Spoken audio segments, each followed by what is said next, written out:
IPL 2024 సీజన్కి ముందు Mumbai Indians తీవ్ర విమర్శలు ఎదుర్కొంటోంది. అందుకు కారణం రోహిత్ శర్మను కెప్టెన్సీ నుంచి తప్పించడమేనని అందరికీ తెలిసిందే. ముంబై ఇండియన్స్ కి కెప్టెన్ అయిన తర్వాత రోహిత్ శర్మ ఆ జట్టును ఏకంగా 5 సార్లు ఛాంపియన్ గా నిలిపాడు. అంత సక్సెస్ఫుల్ కెప్టెన్ గా ఉన్న రోహిత్ శర్మను సడన్ గా కెప్టెన్సీ నుంచి తప్పించి హార్దిక్ పాండ్యాకు కెప్టెన్సీ ఇచ్చారు. 2021 సీజన్ తర్వాత ఐపీఎల్ 2022 సీజన్ కోసం గుజరాత్ టైటాన్స్ జట్టుకు మారిన పాండ్యా తొలి సీజన్లోనే ఆ జట్టుకు టైటిల్ అందించాడు.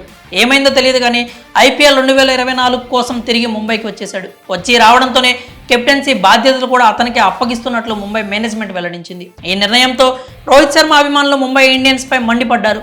చాలా మంది అభిమానులు ముంబై ఇండియన్స్ ఇన్స్టాగ్రామ్ పేజ్ను అన్ఫాలో కొట్టేశారు. దాదాపు 10 లక్షల మందికి పైగా ముంబై ఇండియన్స్ పేజ్ను అన్ఫాలో చేశారు. అయితే ఈ నిరసన శాఖ నేరుగా ముంబై ఇండియన్స్ ఓనర్ ఆకాష్ అంబానీకి తాకింది. తాజాగా ఐపీఎల్ 2024 సీజన్ కోసం దుబాయ్లోని కోకాకోలా ఎరీనాలో ఐపీఎల్ మినీ వేలం జరిగింది. ఈ వేలంలో తొలిసారి కొంతమంది అభిమానులను సైతం అనుమతించారు. దీంతో ఎంతో కోలాహలంగా మినీ వేలం సాగింది. అయితే ఈ వేలం సందర్భంగా వచ్చిన కొంతమంది ముంబై ఇండియన్స్ అభిమానులు రోహిత్ శర్మను తిరిగి కెప్టెన్ చేయాలని కోరుతూ గట్టిగా అరిచారు. వారి అరుపులకు స్పందించిన ఆకాష్ అంబానీ చింతించకండి, రోహిత్ శర్మ బ్యాటింగ్ చేస్తాడు అని బదులిచ్చాడు.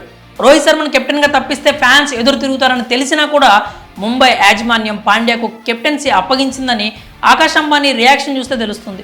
ఎంతో కామ్ అండ్ కూల్గా అభిమానులు హట్ అవ్వకుండా ఆకాష్ అంబానీ వారికి సమాధానం ఇచ్చాడు. ఏది ఏమైనా రోహిత్ శర్మను ముంబై కెప్టెన్గా తప్పించడాన్ని మాత్రం చాలా మంది అభిమానులు జీర్ణించుకోలేకపోతున్నారు. విధేయత అనే పదానికి అర్థం తెలియని వ్యక్తి కోసం రోహిత్ శర్మను బాధ పెడుతున్నారంటూ మండిపడుతున్నారు. మరి ఈ విషయంలో మీ అభిప్రాయాలను కామెంట్స్ రూపంలో తెలియజేయండి.